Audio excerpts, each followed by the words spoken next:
Olá para todos, mais uma vez aqui para a gente estudar o Evangelho segundo o Espiritismo. Que Deus esteja nos meus pensamentos, na minha mente, no meu coração, para poder passar esse estudo que apresentei na quinta-feira, na reunião do Centro Espírita Caravana do Conselheiro. E vou passar agora para vocês. É sobre o Evangelho segundo o Espiritismo, no seu capítulo 13. Vamos lá? Aqui está, então, o estudo que foi apresentado no Centro Espírita Caravana do Conselheiro, na reunião de quinta-feira, à tarde. É,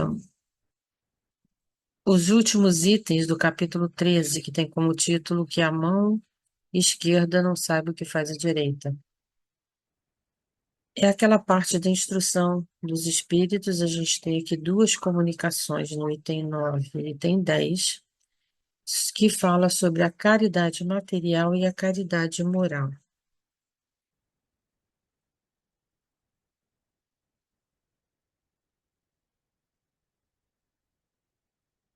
No item 9 a gente tem uma comunicação de Irmã Rosália, e no item 10 um espírito protetor, que não disse exatamente qual era o seu nome. Bom, a gente começa aqui a refletir sobre o que é a caridade material e a caridade moral. A caridade, assim, em poucas palavras, resumidamente, a gente pode dizer que a caridade material é quando eu dou aquilo que eu tenho, as coisas materiais, bens, aquilo que eu tenho. E a caridade moral, eu dou aquilo que eu sou, a minha essência, aquilo que eu acredito, aquilo que eu sou no meu dia a dia. E achei essa figura muitíssimo interessante, onde diz que cada um, cada um oferece aquilo que tem e transborda dentro de si. Isso é caridade moral. A gente transbordar, a gente oferecer aquilo que a gente tem dentro de nós. E para que essa caridade, para que esse transbordar nosso aconteça, eu preciso de uma coisa muito importante que é o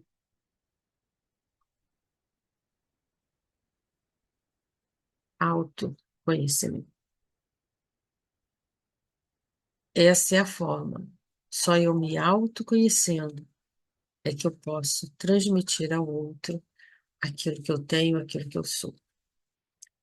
E eu trago aqui Hermance Dufour, nesse livro Reforma Íntima, que o autoconhecimento nada é do que essa reforma íntima que eu tenho que fazer dentro de mim. Ela, nesse livro Reforma Íntima Sem Martírio, na sua introdução, ela já nos dá assim, uma fórmula muito interessante de como realizar essa transformação. Ela diz assim: sem alimentar fantasias de saltos evolutivos, dê um passo atrás de outro. Eu não tenho que querer evoluir de hoje para amanhã e fazer tudo e mudar tudo, mas um passo de cada vez. Sem ansiar pela grandeza das estrelas, ame-se na condição de singelo pirilampo que se esforça por fazer luz na noite escura. Não quero ser uma estrela grandiosa, mas eu já sou um pirilampo, então nesse meu pirilampo, nesse pouco que eu posso iluminar, eu já devo fazer. E ela continua: faça as pazes com as suas imperfeições. Temos tantas, né? E às vezes a gente se afoga nelas. Não, a gente tem que acolhê-las, fazer as pazes, entender que somos imperfeitos e estamos a caminho. Descubra suas qualidades, acredite nelas e coloque-as a serviço de suas metas de crescimento. Essa é a fórmula. da verdadeira transformação. Irmã Sullivan. Só nessa introdução do livro, ela já nos dá aí uma lição enorme do que é esse autoconhecimento e essa reforma íntima. Da gente se acolher, da gente se aceitar, da gente perceber as nossas imperfeições, da gente caminhar passo a passo e, ao mesmo tempo, também reconhecer nossas qualidades e colocá-las em prática, né? E aí, entramos então no item 9 propriamente dito, que é a comunicação de hoje, de Irmã Rosália. Essa comunicação foi dada em Paris em 1860. A gente vê que ela falece em 1856, 4 anos depois, ela está dando a comunicação. Bom, Irmã Rosália é uma sumidade na questão da caridade, e eu vou apresentar um pouco a Irmã Rosália ao longo desse próprio item 9, com a comunicação dela. Eu vou colocar alguns flashes da sua vida enquanto encarnada, que vai nos ajudando a conhecê-la, né, naquilo que ela foi enquanto encarnada, e ao mesmo tempo ver como ela pode realmente dar essa comunicação com propriedade, porque ela viveu tudo o que ela vai dizer aqui. E ela começa justamente trazendo para a gente a grande, né, a grande lição que Jesus nos dá, que é a lição de amor. Quando Jesus diz, ame ao teu próximo como a ti mesmo, e não faça aos outros o que não quer que façam contigo. Então, esse é o pano de fundo da mensagem dela. Ela começa dizendo o seguinte: amemo-nos uns aos outros e façamos aos outros o que quereríamos nos fizessem eles. Toda religião, toda moral se acham encerrada nesses dois preceitos. Se fossem observados nesse mundo, todos seriam felizes. Não mais haveriam ódios nem ressentimentos. Claro, né? Se o amor verdadeiro acontece, não vai ter nenhuma dessas rixas, né? E ela continua dizendo: direi ainda, não mais pobreza, porquanto do supérfluo da mesa de cada rico, muitos pobres se alimentariam, e não mais verias como nos quarteirões sombrios onde habitei durante a minha última encarnação, pobres mulheres arrastando consigo miseráveis crianças a quem tudo faltava. E aí ela diz, né, ricos, pensai nisso um pouco. Auxiliai os infelizes o melhor que puderdes. Então, aqui ela já dá o exemplo da caridade moral. É a súplica, né? Para que coloquemos os nossos bens, aquilo que nós temos, e que podemos ajudar o outro que não tem, que a gente coloque isso à disposição, que a gente coloque isso, que divida, né? Aquilo que a gente tem.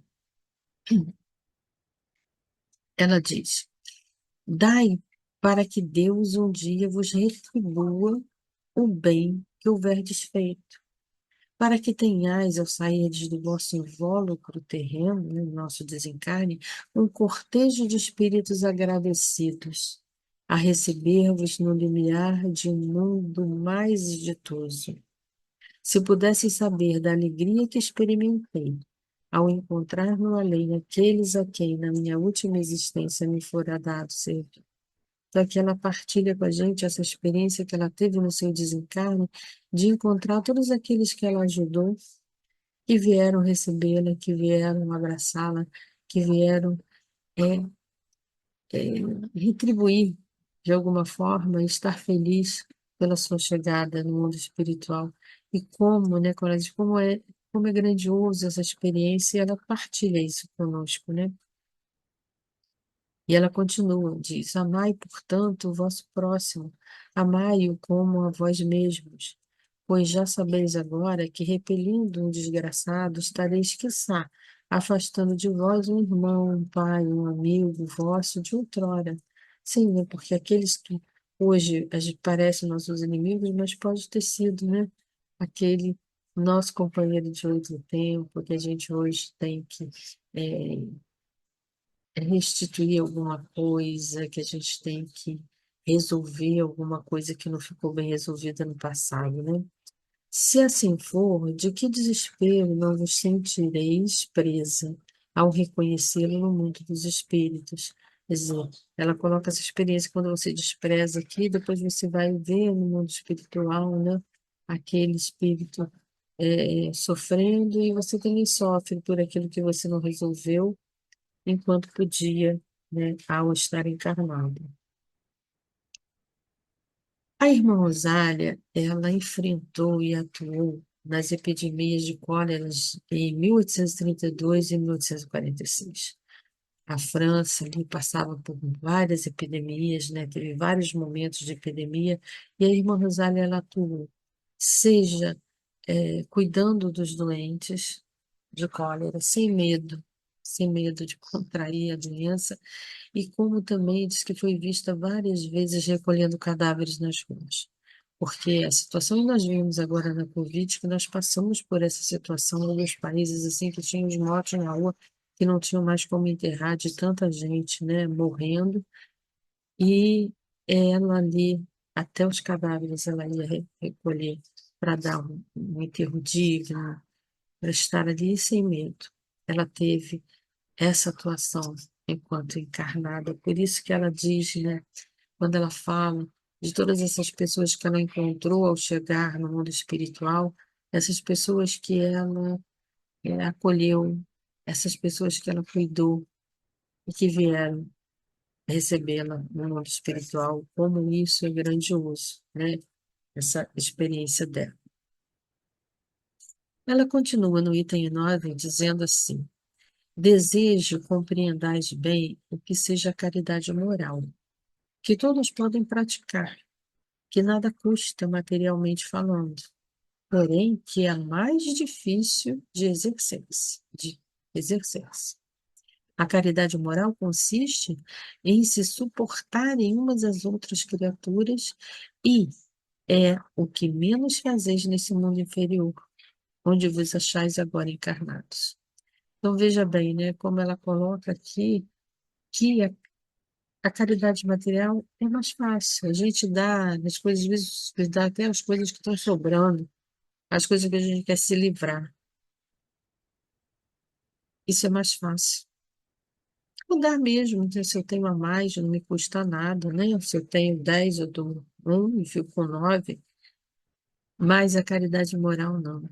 A caridade moral, ela diz, é mais difícil de exercer, porque a caridade moral, ela coloca aqui, olha, da gente, ela até coloca esse termo ali de suportar, mais do que amar, ou menos, né? Até antes de chegar a amar, a gente não consegue se suportar nesse mundo inferior, diz ela.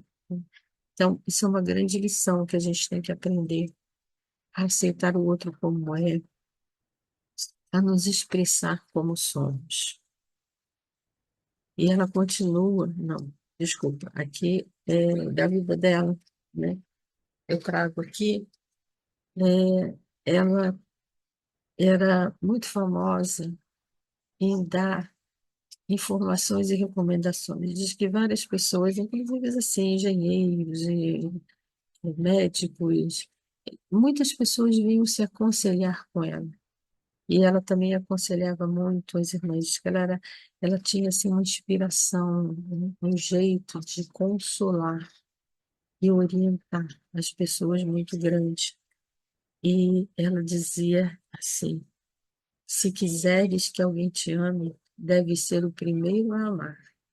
E se nada tens para dar, dá a si mesmo.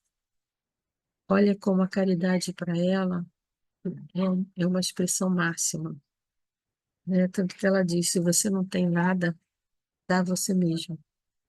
Mas você tem como praticar a caridade. A caridade não é só dar coisas materiais, mas é dar de si. Essa foi uma Rosário, essa que está dando essa comunicação. E ela continua dizendo assim: grande mérito há, crede-me, em um homem saber calar-se, deixando fale o outro mais tolo do que ele, É um gênero de caridade isso, da gente saber se calar, né? Quando o outro fala um monte de bobagem, às vezes até da gente mesmo, né? Nos insultando. Saber ser surdo quando uma palavra zombeteira se escapa de uma boca habituada a escarnecer. Ela com certeza passou muito por isso, né, gente? Uma irmã de caridade, em pleno século, ela viveu ali entre século XVIII e século XIX, recolhendo cadáver na rua, enfrentando cólera, enfrentando os ricos, numa cidadezinha muito pobre, de muita carência. Quantos devem ter zombado dela? Quantos devem ter falado um monte de asneira? Quantos nãos ela deve ter recebido? Apesar que diz que ela tinha uma capacidade muito grande de conseguir conquistar, né? Diz que os ricos eles se dobravam a todos os pedidos dela e acabavam aceitando e doando aquilo que ela pedia.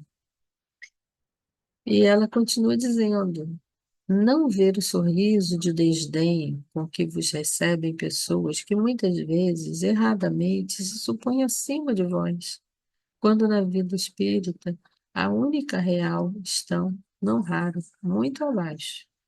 Constitui merecimento, não do ponto de vista da humildade, mas do da caridade. Quanto não dar atenção ao mau proceder de outrem é caridade moral.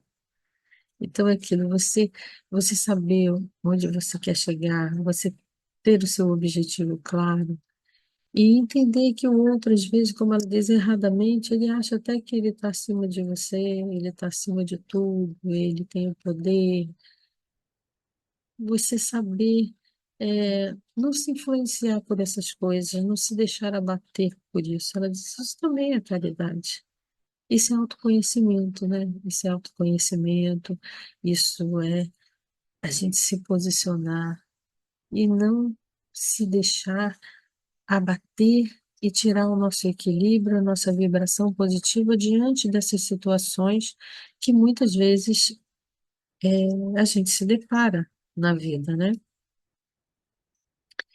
A irmã Rosália, ela enfrentou a Revolução de 1830 aqui da França e vários confrontos, né, que existiam, ela sempre esteve à frente. Isso aqui é uma frase, né, que em muitos locais eu encontrei onde ela se posicionou.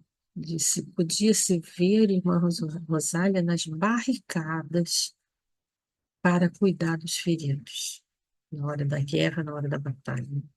Consolar os moribundos, pedir silêncio às armas, enfrentando o tiroteio. No meio dos combates, quando pediam que ela se protegesse, ela responde: vocês acreditam que tenho vontade de viver quando massacram os meus filhos? Então, assim, tem esse testemunho dela de que ela enfrentava as batalhas. Ela ia para as barricadas, ela ia cuidar dos feridos, ela ia consolar aqueles que estavam ali morrendo nas batalhas. Essa caridade, no entanto, não deve obstar a outra. Tende, porém, cuidado, principalmente, não tratar com desprezo, diz ela, o vosso semelhante. Lembrai-vos de tudo o que já vos tenho dito. Tende presente sempre que, repelindo um pobre, talvez repelais um espírito que vos foi caro e que no momento se encontra em posição inferior a vós. Então, olha, né, esse olhar que ela tinha para aqueles pobres mais humildes nesta encarnação, olha o que ela diz, né?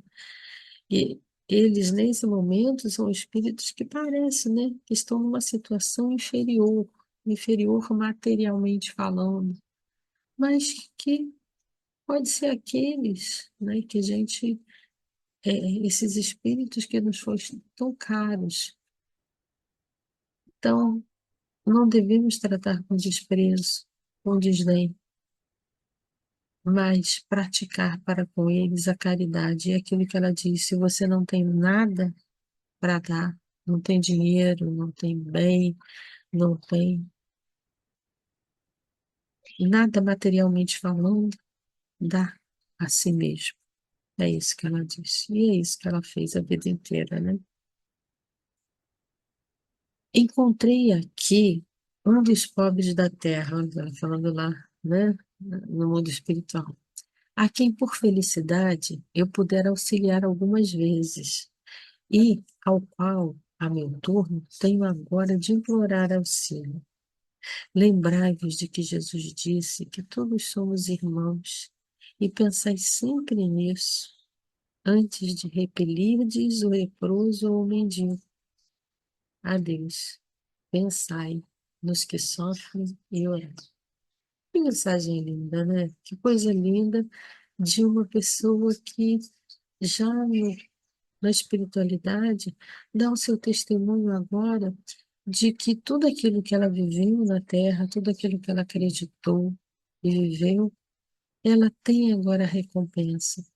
E não é que a gente tem que fazer esperando recompensa, mas ela relata aqui como é gostoso isso, como é bom a gente ver a recompensa, não só no sentido do prazer próprio, mas de ver como as pessoas progridem, como aqueles espíritos também puderam ser resgatados, ser melhorados, ser conduzidos por todos os conselhos que ela deu, por todos os cuidados que ela prestou. Então, isso é que é importante, né? E ela partilha isso conosco.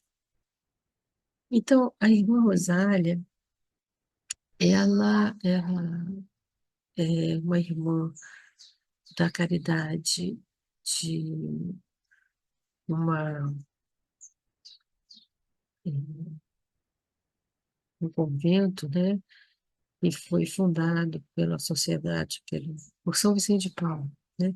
E ela funda junto, né, com né, alguns membros a Sociedade de São Vicente de Paulo. E olha o quantas coisas ela conseguiu conquistar, né? Ela abriu uma clínica gratuita, uma farmácia, uma escola, uma creche, um centro de saúde para mães, um clube para jovens trabalhadores e uma casa de repouso para idosos sem recursos. Ela abrangiu todo mundo, gente. Organizava cursos de costura e de bordado para meninas e mães carentes. Logo, toda uma rede de serviços de caridade seria estabelecida para combater a pobreza. A gente sabe que tem, né, a Sociedade de São Vicente de Paulo, tem os chamados vicentinos dentro da Igreja Católica, por exemplo, que são esses que prestam esses serviços de caridade, de doação. Então, a gente vê bem daí, de Irmã Rosália, né, junto com essa inspiração de São Vicente de Paulo, da ordem que ela participava, fundada por São Vicente de Paulo, e essa sociedade civil que ela consegue conquistar nesse mundo terreno.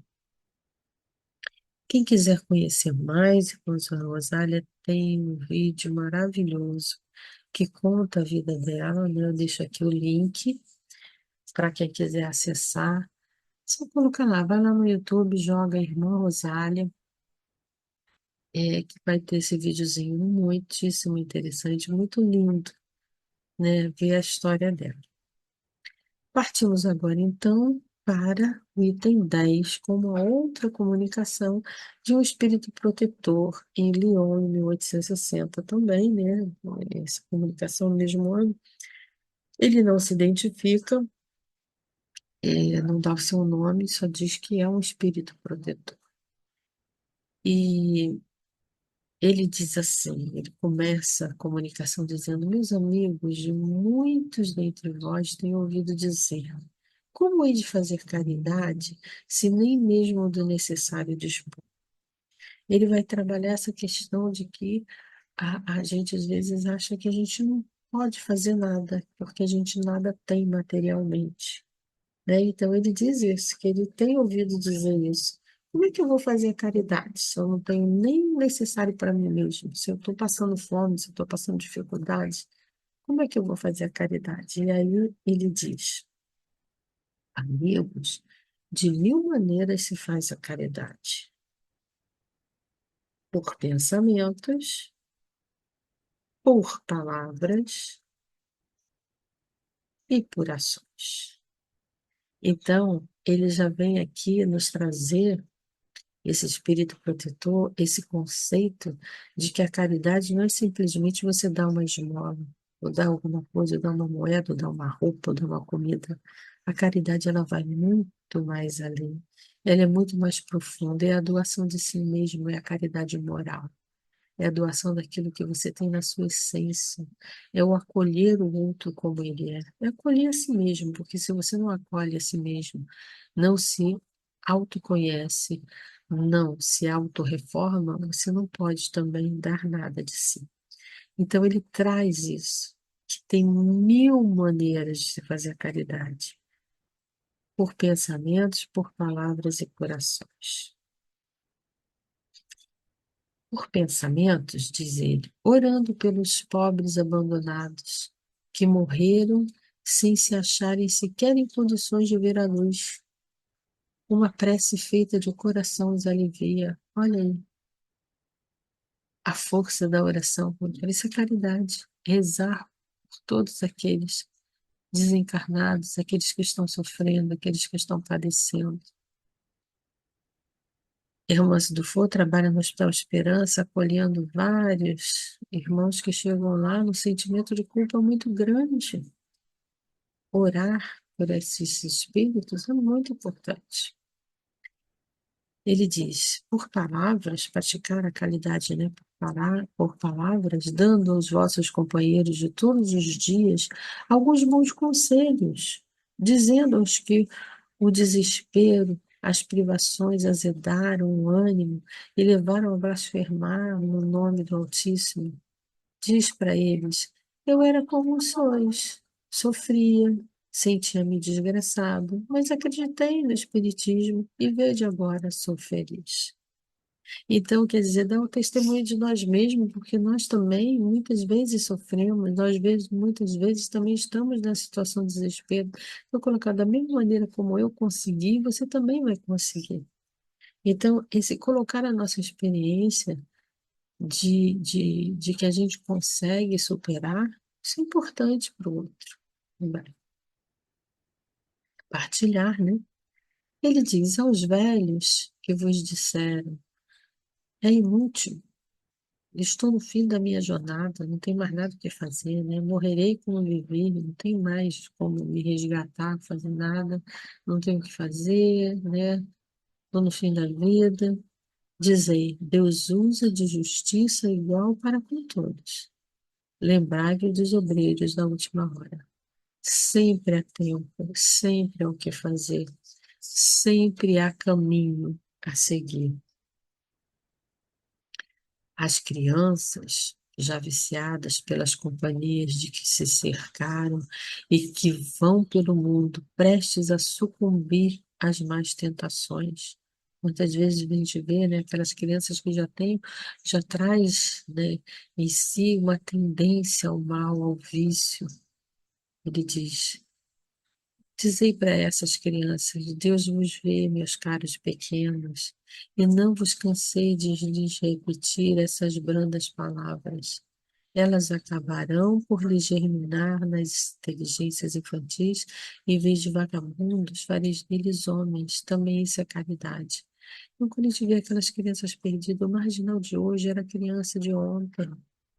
Essa criança que hoje está ali, nos vícios, numa tendência ao mal, que às vezes os pais nem percebem, vai se tornar o marginal de amanhã e que muitas vezes a gente pode resgatar quando a gente percebe e a gente pode fazer alguma coisa por essas crianças no hoje da história, nas nossas evangelizações.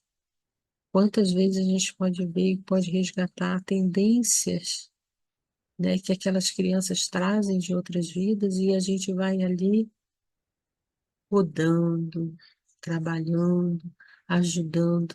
Isso é caridade, diz esse Espírito. Dizem outros dentre vós, ora, somos tão numerosos na terra que Deus não nos pode ver a todos. Escutai bem isso, meus amigos. Olha a comparação que ele faz. Quando estás no cume da montanha, não abrangeis com o olhar os bilhões de grãos de areia que a cobrem? Pois bem, do mesmo modo vos vê Deus. Ele vos deixa usar do vosso livre-arbítrio, como vós deixais que esses grãos de areia se movam ao sabor do vento que os dispersa. Aqui ele nos coloca, porque às vezes a gente se perde achando que Deus não está vendo nada, que o mundo está perdido, Deus não está vendo tudo isso, está todo mundo fazendo um monte de bobagem, mas aqui ele exorta, Deus vendo está, e Deus está comandando tudo, Deus está vendo tudo que está acontecendo. Só que ele nos dá o livre-arbítrio. Ele nos deixa agir, ir devagarinho, passo a passo, descobrindo e fazendo as nossas opções. Deus não nos faz marionetes, mas nos dá esse livre-arbítrio e ele vai conduzindo. Vai sempre nos dando esses espíritos protetores que vêm nos dar essas comunicações, através das escritas que já aí nos livros evangélicos, segundo o Espiritismo, sempre tem instrução dos Espíritos. O livro dos Espíritos, a codificação toda, e tantos bons conselhos e bons exemplos que a gente vê.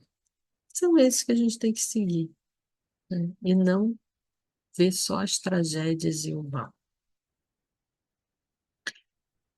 E continua dizendo: apenas Deus, em sua misericórdia infinita, vos pôs no fundo do coração uma singela vigilante que se chama consciência. Agora ele nos apela, olha a nossa consciência, escutai, que somente bons conselhos ela nos dará.